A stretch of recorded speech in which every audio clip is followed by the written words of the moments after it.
We have with us this afternoon the one and only lovely Miss Bri Beck. How are you doing today? I'm holding up. It's a sleety day and well, the last week of the year, so kind of a slow week. I'm just trying to cozy up and ride out the rest of 2023. You have so much talent and expertise in so many different areas. And so, kind of the first spot that I would like to kind of land on and talk to you about is your graphic and logo design. And I would just really love to learn about how you got started in that process and what has kind of inspired you along the way with that. Being a graphic designer, I would never say I've been like a full-blown professional graphic designer in like the world of, working full time in it, but I've been a freelancer for a while, and my undergrad degree is in graphic design and formerly known as visual communication, quote unquote. So my whole life I've been interested in art. It's always been an escape for me. It's always been how I processed my experiences and made sense of a lot of things that I had a hard time making sense of, and really use that creative process to work through things that were coming up in my life as a young person. And I decided, okay, well, as I was graduating high school, like I think I'm gonna do this art thing, and went to undergrad for fine art, and decided to focus on visual communication because honestly, I think in my mind, I was like, well, that's a way I can get a job at the end of school. And I loved design, like this idea of design, because it's really a way to interact with the public with your art. It's a way to change how the world functions. I always love the idea of like wayfinding systems, like how icons and signage can help people navigate their built environment. So I always found that really fascinating as a disabled person who like needs to navigate the world in a very particular way. And I think design always had this like power to me to represent something, and to represent something well, or have the potential to represent something well. So I loved learning about design as a college student. Um, and I always gravitated towards doing projects that were more like social in nature, like redesigning. I'm thinking about how nonprofits communicate, how they, um, what they do, right? And especially, as somebody, that was navigating my own disability identity at the time, I thought about how poorly design communicated disability organizations or the disability community. I think sometimes graphic design, for example, let's think about a non-for-profit that works with folks with developmental disabilities. Sometimes that design would be kind of childlike or patronizing or kind of feel-goody. And I like to take some of those concepts and kind of rethink how are we communicating about this community with more strength, more dignity, more of just what it actually is and how this community likes to be represented. So once I, got into my senior year, I kind of thought about what will my life look like after college, and I honestly started to get a little bit like so much of really like graphic design in the world is very corporate, very advertising based. A lot of like having to be more of a machine and a robot and stick to certain brand concepts and just kind of churn out content, and that just isn't very inspiring at all, or at least isn't really fueled by um, often the designer as an artist. So I took a bit of a turn to try to figure out what I wanted to do. It's still an art form I love to work with when I can. I really love how what you were saying about graphic design really being part of that wayfinding, like whole nebula and the importance of that. And I really resonated with just how you said that, how you're connecting with the organizations, or that's what you've been striving to do. And I know that I first came about your logo work through Crip Crap, a wonderful nonprofit here in Chicago that's also for people with disabilities. What you were saying about taking in what the client wants and kind of bringing in different ways to like kind of translate the imagery that we have in our head and making that into a concise, graphic, I think has been like really evident with some of your work. Can you tell me a little bit with the thought process with how you went with designing Spork's new logo? It was definitely a collaborative process, I would say, working with you and then kind of getting feedback from others in your organization about the direction they wanted it to go. So I felt that Spork already had a really interesting aesthetic when I first started working with you and kind of seeing how your logo looked and the website. And I loved already like the colors that you had. And I think, you even mentioned like wanting to perhaps stick with the color palette, which is this like, black and white, kind of graphic look, but with like a splash of this yellow green color that y'all had. And I was so ready to do that because I didn't really want to change it too much because I think you've already done such great work with the brand identity that you have. So it was just really about taking that and modernizing it and making it a little bit more like uh just more graphic and more like a logo that you could kind of put anywhere. It could be on the back of a card, it could be at the corner of your website, it could be more translatable maybe to social media. So we kind of wanted to make more of like a sticker, if that makes sense, like more of a solid just piece. So I started off thinking about, some of the words that you gave me to play off of was like voice and spreading messages, and Spork is all about getting the word out, sharing stories, particularly of people that you probably would never hear their stories. And so I was really playing with kind of the design of sound waves at first, like kind of like this idea of like ripples going through. And then we took that and you took some feedback, took that design and got some feedback from your team. And then it came back with like, hey, like we like this, but we kind of want to also go back to a more like collage look that's a little bit more like this kind of cut and paste zine type look. So we went back and then I found a really cool kind of graphic of a mouth that's open and has this sort of like half tone pattern in it that's made up of dots. And so we took that and then we expanded it and we added some different elements that made it look like it was speaking and there was sound coming out of the mouth. And then we took the text from Spork and turned it into more of like a serif, more like modern font. And we put it in an arc around the mouth. So it is more like a sticker at this point. But we also thought about like, how can we translate this to something that's more just like straightforward? And so we also made a version that was more like text heavy that says Spork but has that mouth in the O still. So you're able to take the logo but play with it a little bit. So there's a couple different versions, but I think it still has that Spork essence to it that it always has, but it's just a little more updated, and I think it can be more easily used across different platforms now. Yeah, I totally have to agree. You definitely took our logo design to the next level. The very first design that we had was definitely more in-house, and and I think that is one of the most fascinating thing with logo design. It's really hard to come up with a logo. It uh, is.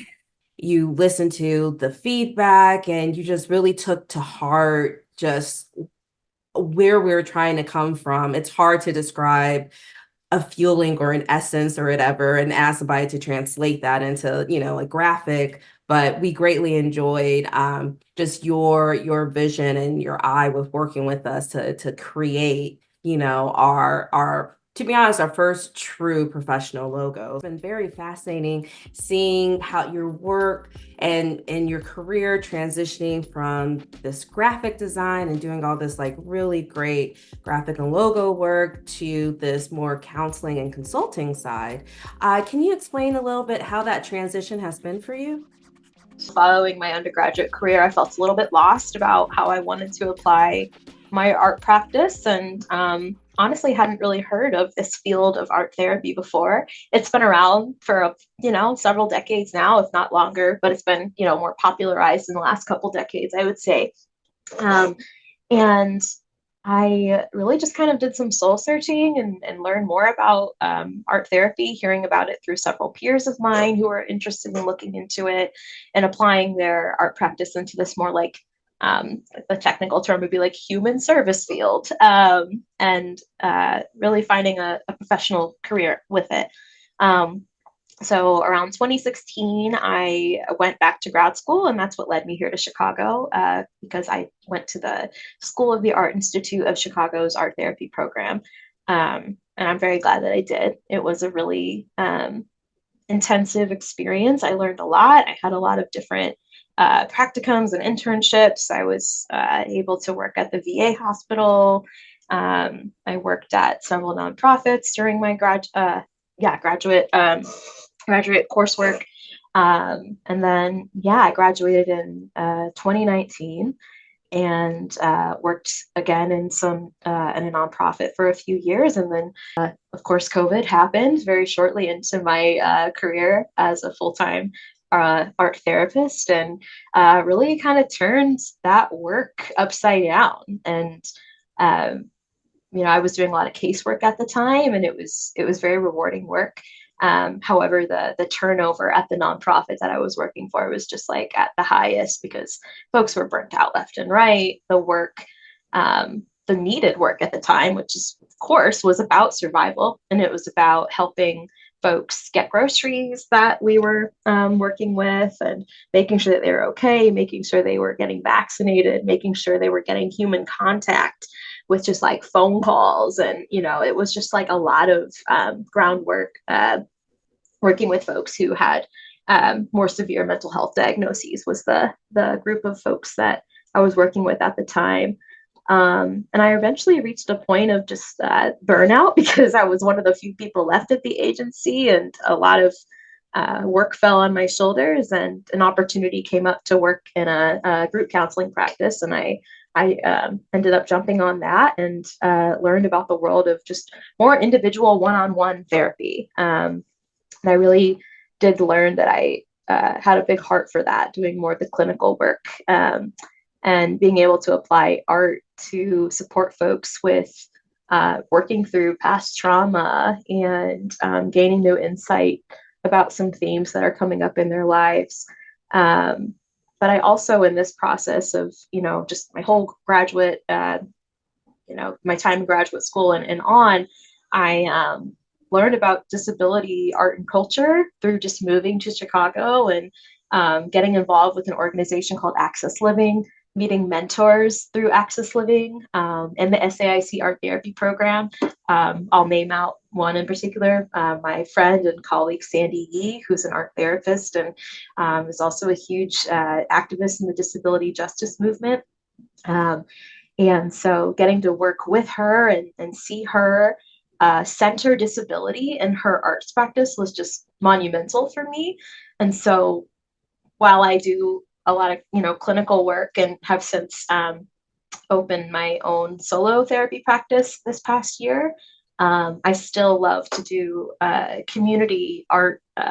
It's art therapy, but it's also peer art making. It's building a movement of telling stories and sharing art and connecting through art within the disability community here in Chicago and beyond. So I work as an arts and culture coordinator part-time with Access Living still when I can, and when there's interest, some consulting work with certain counseling practices, healthcare organizations, nonprofits who are interested in learning more about disability art and culture, disability affirming mental health care, which is about centering the more lived psychosocial experiences of the disability community and focusing on that versus focusing so much on medicalizing disabled people's experiences and making their symptoms and their diagnoses the center of the clinical work. So it's really like a mindset shift there and a way to approach the care in a very different way. So I'm very interested in doing that as well. So there are so many people that are able to live like greatly fulfilling lives, often because of their condition or diagnosis, disability, however you want to frame it, and find a lot of meaning in that and are able to like push back against this idea of normal and being like productive in the capitalist sense of like being a fully functioning human, right? It's like you're able to kind of redefine what kind of life you want to live, and like you can still live a very beautiful life, and it's not in spite of this, it's like Yes. integrating it, right? It's not like because of it necessarily, but sometimes, yeah. So it's just a different approach and normalizing disability as like a part of human experience and diversity versus like, oh, this is inherently a negative thing. I just love what you're doing because I feel like you also have a very wonderful lived experience too of having a disability and having that level of just empathy with someone else who's, also going through it. I know that, yeah, sometimes it's difficult to really connect with your therapist if you feel like they're actually very separate from like Yes. from where you have ever been because, that has never they can only speculate and diagnose instead Yes. of kind of walk with you with what that Absolutely. like. Absolutely. It's really cool to feel like I can be more of a person and like self-disclose. Mhm. And not always when I do virtual sessions because it's not easy to tell, but for my in-person sessions, like my disability, I have a form of dwarfism, and I use a mobility aid, and it's like the disability is just right there and it's unavoidable. And I have found that it's been a source of connection than anything, even for folks that have lived experiences that are drastically different from mine. And I definitely know like there's so many things that I am limited by in my understanding, being like I am that typical like white lady therapist in so many ways, right? Where like I have like I represent a lot of the population of therapists out there. And so I don't mean to like, at all say that my disability, kind of prevents me from some of those blind spots, but it's just, yeah, I think it can be an avenue towards like connection and empathy in different ways. And has been nothing but, I mean, it's definitely been a challenge in some ways, but I think in the therapeutic relationship, it's been mostly like a huge source of just building rapport. And because there's like this understanding of like, well, she's definitely been through some stuff. And, Mhm. um, If I so talk, that makes a difference. I was gonna say, it's always so much easier to talk to somebody when you feel like you don't have to reinvent the wheel with like Yes. and start. Explain yourself, Yes. educate them. Yes, and I think that's a lot of people's fear sometimes with going to therapy, especially Yeah. if they have had experiences where they've had to go to several different therapists. We're talking about grief and how so much of therapy is like grief. It's just grief work. And it's, sitting with somebody through that process of, being in the sadness or the anger or just like the being so stuck and frustrated with where they're at and seeing absolutely no way out. And I think as a therapist, I have a little bit of distance, but I sometimes can get caught up in that with them, and I just want to fix it. I just want it to go away. And I've had to learn over the last couple of years to just like try to like be in my own body and stay present and like hold that container, because it's important for people to feel those feelings and not intellectualize them, Mhm. and like really go through this like dark place of the unknown, because it is a rebirth, like you kind of mentioned before, like it's kind of a canal that you get. If you think about a birth canal, it's like a dark it's a dark tunnel. It's dark, it gets painful. Yeah, it's terrifying. It's like You're crying throughout the process, like going, you don't know, you're going out into this whole new world where you don't know who you are. You don't, you might have to find new community too, because some of the relationships you had are keeping you in these patterns. And that's grief too. And that's not, like that, those are tricky things. And but yeah, just bearing witness to all that is such an honor. And like, there's times where I feel stuck and I don't know where things are going, and I don't know, if we're gonna get there. And then sometimes there's these times where you turn on, if it's a virtual session, like the computer, and you're like, "Hey, how you doing?" And they're like, "I have had a breakthrough," or "I have had a great week," or I don't know. Or sometimes I'll ask a question, and I have no intention of it being like anything more than a question, and they're like, it can really cause a shift in how they think about things. So I don't know. I think therapy is an art form in and of itself. If you think about art,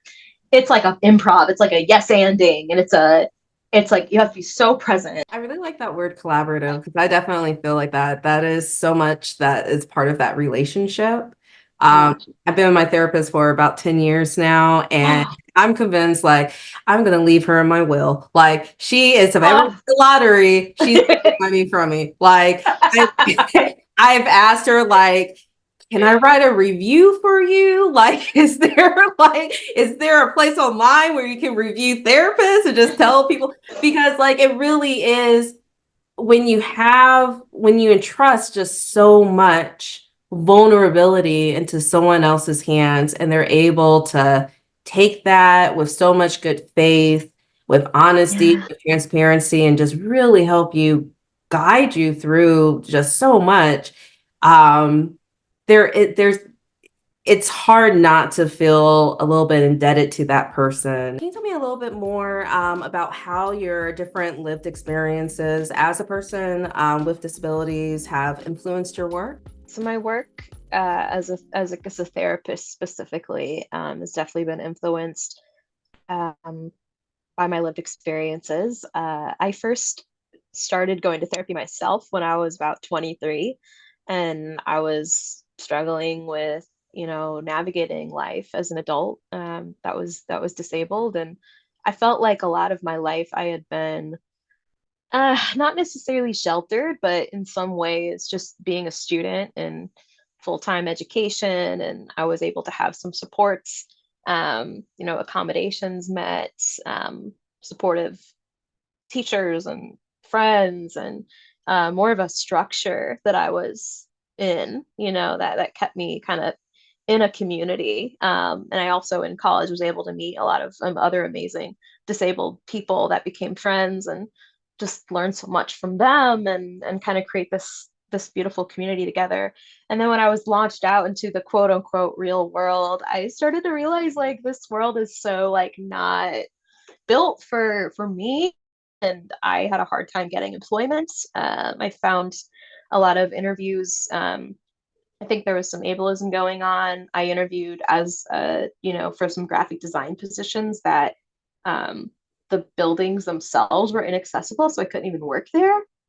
So just things like that, or I eventually landed a job at this small business that asked me things like, well, I think you'd be great here, but we need somebody to carry like, stacks of paper to the copier to fill the copier, like able to lift boxes. Are you able to do those kinds of things? And it's like that was not in the job description. And I eventually did get that job, but there was a lot of it didn't feel good, getting offered that. And I took it because I needed it. But I mean, I just started to really learn like, oh my God, like not that I didn't face these struggles prior to being, in my early 20s, but I, struggled in the dating world. I, felt, just very othered and different. And I just struggled with my mental health a lot at that time. I started having panic attacks and struggling with depression, and I had a lot of medical procedures my whole life, and started really reckoning with like body trauma and like everything that happened to my body. And I just kind of shoved all that down in order to get through. So I feel like this is true for a lot of people, like in your early 20s, a lot of things that you stuff down as a kid start to bubble up because your brain is finished developing, or you're finally on your own, you're leaving your parents' home, and everything kind of comes to the surface. So that definitely happened for me. And I luckily found a really great therapist, and just started really delving into some of like the psychosocial things that I was going through. That isolation piece, feeling Like I was being stared at a lot in public, struggling with dating and stigma, and just feeling like I was, kind of playing life on hard mode and feeling really alone in that. And I think, over the course of my life, I've started to kind of find themes that I was dealing with, that how living with a disability like impacted my mental health, and comparing that to my peers who are disabled and really finding a lot of commonalities there, and just really developing like, oh my God, there's like a whole identity development process that you go through, right? From like internalized ableism to, this kind of self-hatred to, getting to this place of self-love and acceptance and grieving too. There's a lot of grief with disability, kind of grieving a life that you thought you would have or should have. And that's different from people who were born with disabilities versus who acquired them later in life. So there's just a lot of mental health and psychological components that go along with, and I'm speaking specifically in this case, I think, to physical disability, but I think there's some variations of that across the board with different, whether that's psychiatric disabilities, developmental, sensory disabilities, and so on. So yeah, I think my lived experiences have really provided a lot of insight as a therapist. And I really like to see folks with disabilities or chronic pain, chronic illness. And I find that there's just a lot of fruit there, and a lot of ability to just like name things and make those things real with somebody else, to kind of be like, oh my God, this is real. Because I think some of the things that we go through as disabled people is so abstract that we feel like, I don't, yeah, we just feel like it's not real, like we're kind of making it up, or or it feels like it's just us and it's this isolation. And then when you learn that somebody else is feeling the exact same way, it's just this like, oh, this like resonance, so powerful. um yeah, and it's really creating like, as a community, I think I found that we've disabled people are able to build this like epistemology, this like this own set of knowledge and principles and understanding that, uh, that's just so wonderful to name together. And I try to take some of those themes just in my own personal artwork and put those out there too, and try to work through it and express them visually through, mostly like mixed media art, just because I love to still make my own art when I feel inspired, even though I haven't been doing a whole lot of it lately. But yeah, I think it inspires my work a lot. And I struggle sometimes because I don't want to like pigeonhole myself, if that makes sense, as an artist. I think many communities deal with this. Like, I don't want to be like just this kind of artist. I don't want to only talk about my disability or only about my identities, background, so on and so forth. And I think you have to be mindful of that. But at the same time, it's like, this is who I am. And it's not the only thing I talk about, but it does inform everything that I do in its own way. And I think it's been a really powerful way to like connect with other people and find kind of my niche and my community. And I'm still kind of figuring out what that means for me. Issues that you've seen from like having a physical disability, all that was hitting so true to heart with like my own personal journey with like mental health. And I think one of the greatest realizations I had personally was going through the disability lead cohort with you. A shout out to the class of 2020.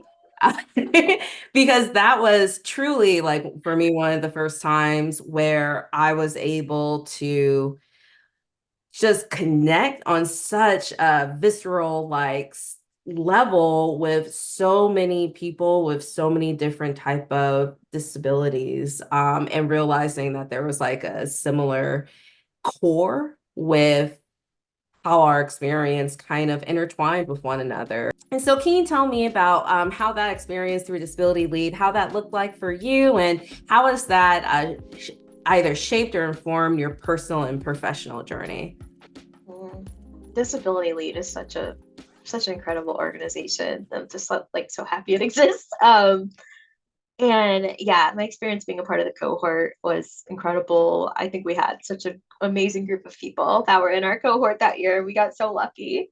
And I imagine every cohort feels that way. So it's like, I think the I remember going to like the first event. Like it was this lovely night at like downtown Chicago, and there was like we're in this like I don't know if it was a ballroom. It was kind of it was just like it was one of those nights of like how am I here, right? Like what how did my life lead me to this place?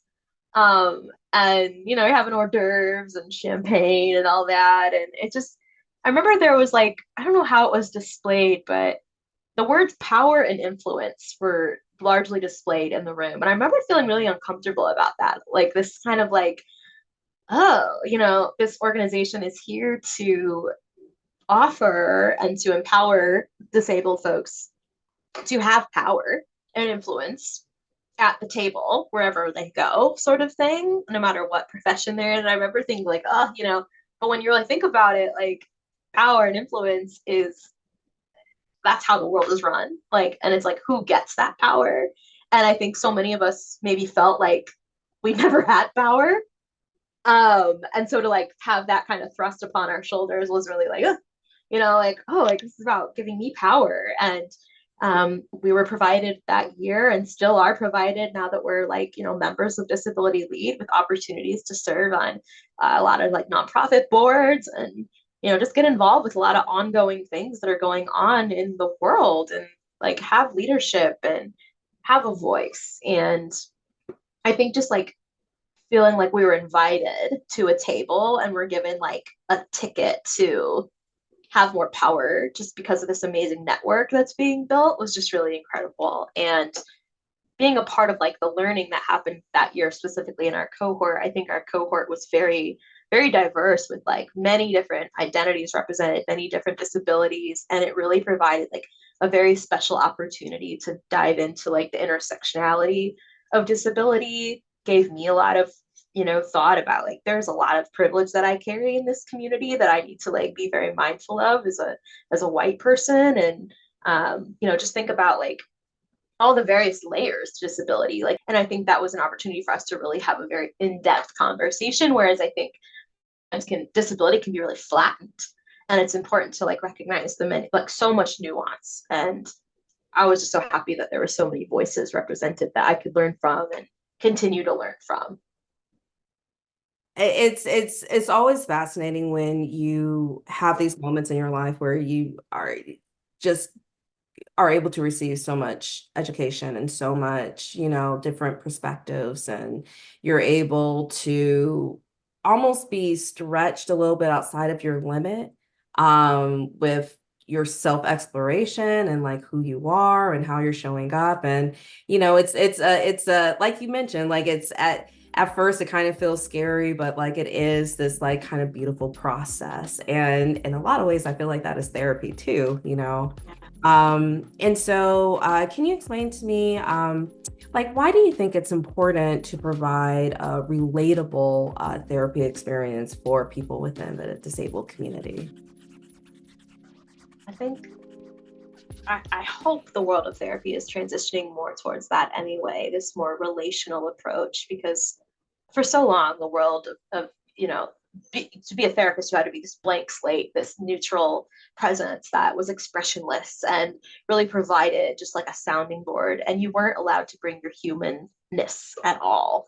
And I think a lot of that had to do with because a lot of therapists were white men and they, you know, they just kind of represented this this majority like they were neutral in some way they didn't have their own lived experiences and I think when we think about therapy now it's become a lot more normalized a lot more not necessarily still inaccessible to so many people um, but it is becoming more like a thing that people do to really especially I think I've noticed a lot of young people young adults and millennials, Gen Z, who are really like making therapy a part of their life and their self care and their growth, and see it as pivotal and having kind of breaking generational like patterns, I should say, right? Generational patterns um, of trauma, especially living in the world that we do today. It's such a traumatizing world, and there's so much being thrown at us left and right. There's so much to process. So I think mental health has been seen as very important and necessary to our overall health. But I think with that, providing, a relatable therapy experience for me, it's something that, like, I know that for me, I could never do anything but that. Like, I could never be that therapist that is like neutral or, nods and says, uh-huh, and, take notes or anything like that. Because I don't know if you can tell in this interview, I'm a very like expressive person. I wear my heart on my sleeve. I can't hide my facial expressions. Like, if I'm ever in a crowd, like, people said, Bri, I just watch you, and like, your face is like, like, I'm just always like tracking things. Um, and that's, some clients are not about that. I won't lie. Like, I've had people that are like, hey, like, I need somebody that's more not mature. Like, I've used, like, people have said like, oh, like, I just need someone that's a little bit more like serious, or and I get that, and I think that's for some people, and everybody has their own kind of fit with therapy, because it's a commitment, it's a committed relationship that you want to put a lot of time into. But yeah, I think, to make it relatable, to make it feel safe for people, to invite humor into the room, and to also, do I offer, I would say, I, I'm discerning about this, but I try to share personal stories when they feel relevant, because I think it's a lot to ask a client to be so vulnerable, and to, as a therapist, like, not do that in return. Like, we as therapists have to be mindful of how much space we're taking up, because we want the client to feel like it's their time. But there are times where it's like, I can say like, yeah, like, that reminds me of a time I went through something similar. It reminds me of a time my friend, and I won't ever use names, but I think, I know for me, I'm in therapy myself. I hope to, be for a long time, because it's, for me, such a safe place for me to process my own lived experiences. And I always appreciate when my therapist tells me something that makes me feel less alone. If I'm having a tough time in my relationship, like, she normalizes that for me and says like, yeah, me too. And I think, especially sometimes, not that I think, I hope my clients don't see me as this like, all-knowing, perfectly healthy person that is there to like tell them how to be healthy, because I am not. Like, I struggle so much too with my own mental health. And I think just normalizing, like, there's no uh there's never going to be a life that exists without pain, without difficulties, and to just honor that and name that together, and know that, like, you're in this, but you're not in it alone. And that there's no, like, we're not here to cure you, right? We're just here to like sit with this stuff and remember our resiliency and our capacity to love and connect. And I think modeling that like connection within the therapeutic relationship can be really cool. Um, so I love all the clients I see. I feel very lucky to and humbled that they share their lives with me. And yeah, I think I benefit from their stories a lot. That's really beautiful, and I think it's clear too that your clients are really lucky to have you too. I mean, I feel like the just even evoking a safe space and being able to construct that for somebody who might not be used to having that control or voice in their own environment is so beautiful and empowering. And so I was, curious, what are some of the, 2023 has been a year for, I think, everybody. um, and then by the time this video posts, it is probably going to be at least a month or so into 2024. So, I'm curious, what are some of the main mental health concerns that you've noticed over the past year within the disabled community? Mm, I think that working within the disability community, especially, there's such a level of heartache and grief that is still so present, because of COVID and just all the things that COVID evoked. Um, this kind of like this this dissonance of like, okay, the world shut down, all of a sudden, everything kind of went remote, and then things that disabled people were asking for so long: accommodations, the ability to work from home, the ability to work remotely, the ability to work the hours that they needed to based on how their symptoms were or were not that day, um, were granted. And it was like this, like, oh, cool, and it almost felt like this, not "I told you so" moment, but of like, yeah, like a lot of activists, climate change activists too, have been talking about like how a pandemic was imminent, and it's coming, and what are we going to do, and how are we going to protect our most vulnerable people. And I think for a while, we took it seriously.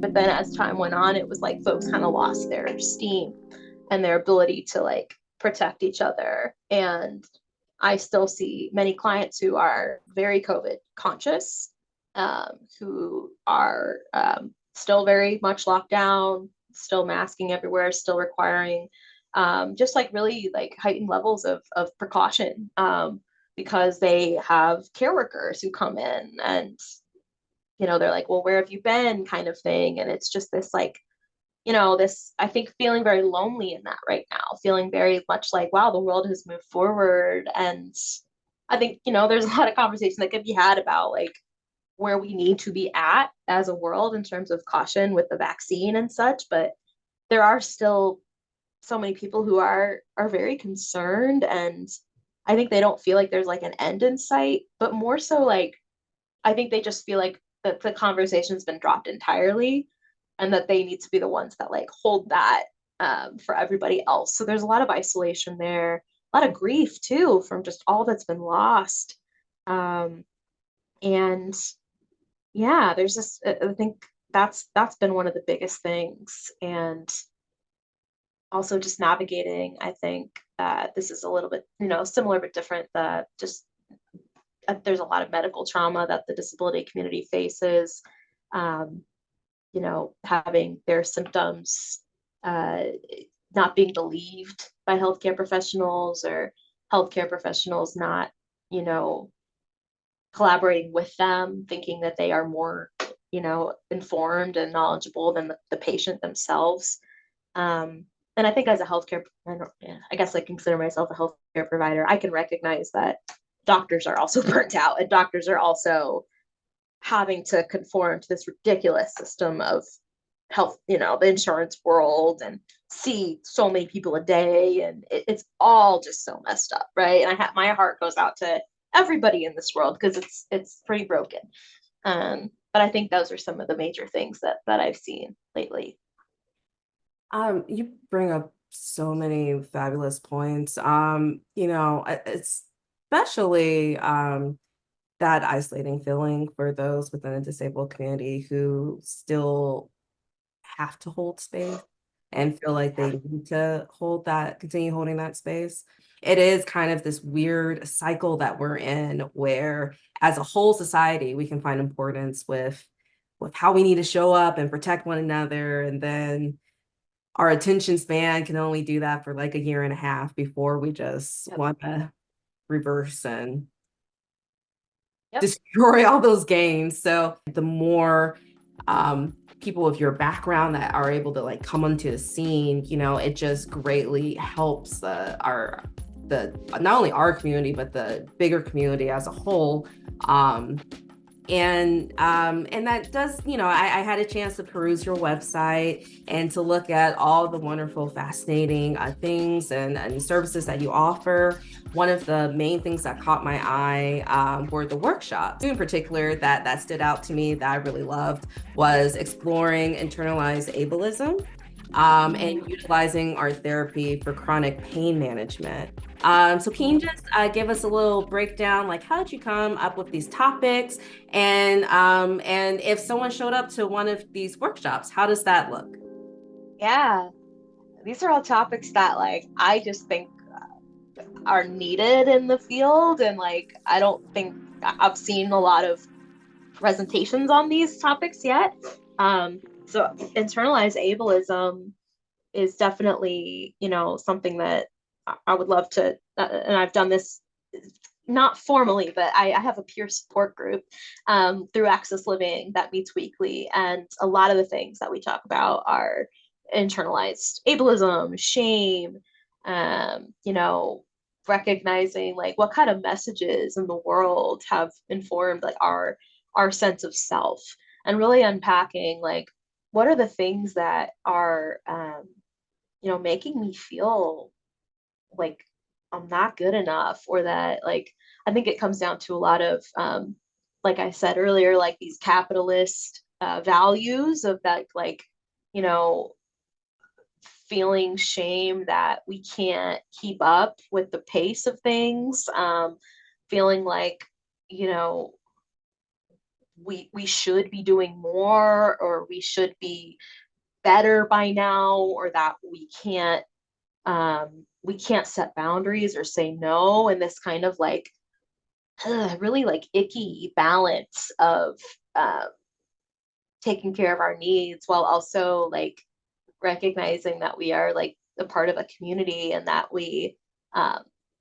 that isn't designed for us. So that like there's not like me as a person with dwarfism, I don't expect the world to be built for my size. Like that's just not going to happen.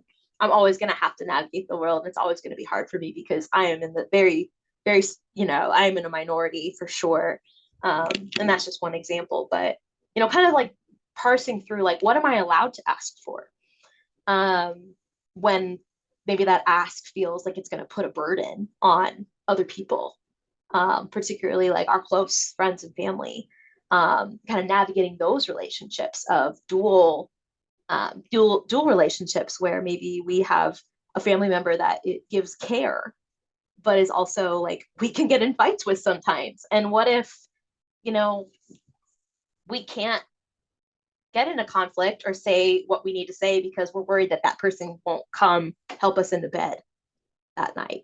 Like this very like nuanced things. And I guess that's not, all about internalized ableism, but there's just, again, those kind of like these nuanced things that can happen when you are interdependent with so many people. So that's what that workshop would focus on more. Art therapy and chronic pain. I've done this workshop before, and it really invites people that live with chronic pain to develop a different relationship with their pain through the artistic process. So a lot of it is starts off with just doing a practice drawing, getting used to drawing. We draw a safe space. So sometimes dealing with chronic pain and trauma can be a lot of it charged. It can bring up a lot of emotion. So we just draw a safe space. Like, what's a space that you want to come back to if this workshop gets overwhelming? And that just mostly is just to get the hands moving and get used to making art. Um, and then we would do basically a meditation, and I would lead them through, getting in touch with their body, connecting with different parts, noticing what's coming up.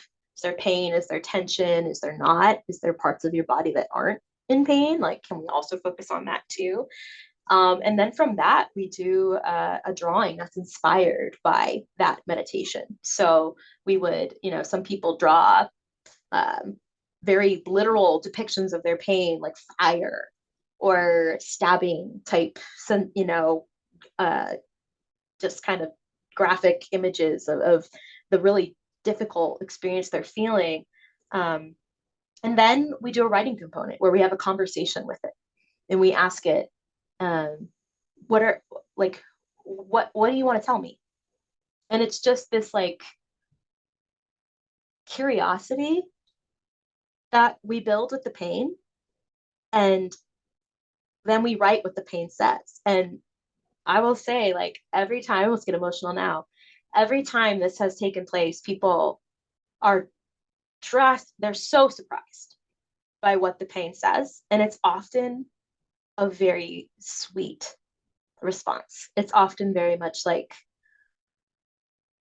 I want you to know that you're exhausted. I want you to know that you're tired and you can't do this anymore. Like, I'm trying to tell you something. And it is this like, then, it's just this back and forth, like conversation. And the root of it is trying to find the space between us and the pain, because sometimes um, we over identify with it, and we really like call it like, this is my pain, like it belongs to us, or like it defines us. And sometimes that narrative can get really um, limiting in our lives. And that's, as I say this, I don't mean to put any judgment on that. That's totally normal. But sometimes that narrative can start to tell us like who we are and what we can do and what we can't do. But when we start to have a conversation and we find that little bit of space between like us and then the pain as an experience we're having, it really does take on a different form. And it there's possibility there, and there's possibility for it to like change too. So that would be what that one would look like. There's so much creative insight into everything that you just said, and it's just I think the whole process and exercise that you flesh out for, the attendees is just phenomenal, again, like for me coming from the mental health side, so much of this resonates because what you're talking about, putting distance between yourself and this other thing that feels like is you as a Yep. person, because you have to deal with it every single day. You wake up with it and Yep. everything else.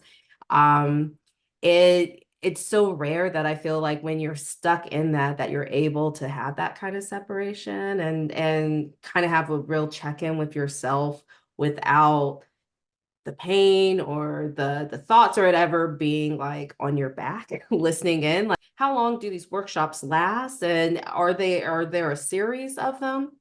Yeah, I'm still kind of fleshing out how these could look going forward. The chronic pain workshop that I've done is 2 hours, so it'll be like a one-time event. But the participants definitely that went were like, oh, I want more of this, you know. So I'm thinking about how to make that maybe a series, like a 5-week group or something where we can get a little bit more in depth, because that can be just kind of an overview. We cram a lot into 2 hours. And then I think, the internalized ableism, that's not something that I've done necessarily like a formal training on, or what's like a one-time workshop, but it's something I would like to do. And but yeah, that one has, having those conversations so far has really taken place in this like open peer support group that is just really ongoing. um so yeah, that's a little bit more loose. If someone is a newcomer, let's say not only to art therapy, but like therapy in and of itself, how would they prep for their first session? What would they have to, I guess, arrive with in order to get the most out of what that session will be like? For sure. So from just a neuroscience perspective, art therapy is really powerful. It ignites um, the right hemisphere of our brain really strongly, and so much of therapy can be done in the left hemisphere because it's verbal, right? And so that's more like logic and reasoning, and so that's why we tend to intellectualize a lot of our feelings in therapy. I know I do that. And we start to get into that. Well, I know I should be feeling this way, but art therapy really allows you to get to like the emotion, and that's more on that right side. And it's just adding in new dimension to what you're trying to explore. It's adding in color, it's adding in symbols, it's adding in texture and narrative sometimes. And there's a saying in art therapy, trust the process. So if you're open to it, an art therapy session could look like, you're like, I don't, as a client, you're like, I don't really know what I want to explore today, but I'm feeling really drawn to oil pastels, and my week has been kind of like this. And then I might be like, okay, well, like, let's maybe start drawing something like along those lines, but like also be open to see like where it takes you, and just kind of lean into the process and be spontaneous with what you're doing. And then often, either while you're making the art or after, when you're processing the art, you start to see, oh my God, like I think this is saying this, or, this is kind of showing me this, that I'm actually feeling a lot like this. And it just kind of opens up a new vocabulary for yourself through the visual language. Um, and as an art therapist, like I've been asked by people like, oh, so do you just like hold up a drawing and then you ask me what I see in it as a client, and then that's, you're going to diagnose me? And it's nothing like that. Like art therapy is very collaborative. It's very much about the creative process. The client is the artist. I'm not, I'll make art with people just so they don't feel like I'm staring at them the whole time. And again, it's like that, it's like making together can be really lovely and can be a connecting force. And sometimes we talk while we make art, sometimes we don't. Um, but yeah, it adds just like a new dimension. It can be incredible for processing trauma because when we talk about our traumatic experiences, again, we're intellectualizing it, and sometimes even we're shutting down. Sometimes when we're really getting into some heavy material, um, our brain, the prefrontal cortex of our brain just kind of goes offline and we start to get back into that fight or flight. And it just like becomes impossible to process. And it almost is worse because we're just getting re-traumatized when we're talking about it. So when we're using art to process trauma, it's keeping it contained, literally, like in the artwork itself. If you think about, just basic, a piece of paper, even think about that paper as the container for the trauma, and it's holding it in that place. So it's not going here, there, everywhere. It's there. And then sometimes it can be really powerful to take it at the end and throw it away, or to put it in a drawer and come back to it next session. It's just this really nice like containment. And it's literally kind of taking what's inside here in your brain and your body and like putting it somewhere else. And again, with that distance, being able to have a conversation with it, being able to learn something different from it, it just adds this new dimension. So, and it's, just good for just, if we want to just get super simple, like it's awesome for mindfulness. It's awesome for grounding. Like art is therapeutic in and of itself. There's two ways of looking at art therapy. There's art therapy, which is a lot of what I talked about, like using art to process psychological experiences. But there's also art as therapy, which is just like knitting is therapeutic, or using a coloring book or something is just like inherently gonna like bring you back into your body and ground you, and like that's therapeutic in and of itself. It doesn't have to be like this deep exploration. So there's that too sometimes. The big difference I've noticed with myself between being at home and working on let's say a painting or a project that has to deal so much with like maybe how I'm feeling, and like as maybe a Black woman of color or like a Black woman of color with a disability, that process has looked so different than the few times I've gone to art therapy, where I get to kind of contain that emotion to a session. And so I'm also able to leave those emotions Yes. with that session.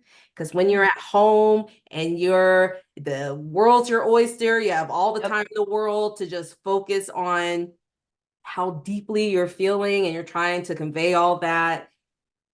It can be really hard to come back from that and know how to Yes. pack up your bags and like kind of center yourself again.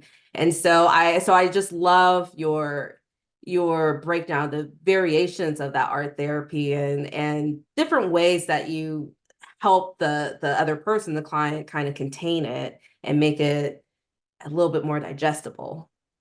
I I think that's appreciate that reflection. I think that's one of the coolest parts of art therapy is the containment, like the being able to put it away and come back to it, or even just the ability to document what you're going through and come back and be like, whoa, last week I was here. I am not there today. But I remember so vividly what I felt like last week because I'm remembering what it was like to make this work of art. Whereas sometimes we don't remember what we said. We don't remember like how we felt. And so that artwork can really it can really provide a really nice continuity to therapy, I think. Yeah, I love that. So, okay, so let's say someone's interested in becoming your client. What would they need to do? We found your website, or they're seeing this interview. They saw you on Access Living's website or on Disability Lead, network resource. How would we go about with connecting with you, and how can someone become your client? How does that look? Sure. So you can either just send me an email. My email address is hello@bribeckcounseling.com.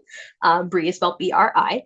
And or you could go to my website, bribeckcounseling.com, and use the contact page and submit, just send me an email. Like, it's pretty easy. There's no formal process or anything. I will just say right now, I don't have a whole lot of room on the caseload, but hey, let's see if we can make it work. Things change all the time. So would love to connect with anybody who's interested in learning more. And if our schedules align, that would be wonderful to try to work together. Yeah, so that's the easiest way to reach out to me. Yeah, well, Bri, I just have to say again, just thank you so much for making the time today with, just sitting down and just sharing all of your knowledge and expertise and perspectives. And because it means a lot to not only be able to hear it, it means a lot to be able to question it and be able to, to really take to heart and understand where you're coming from and what you're trying to do.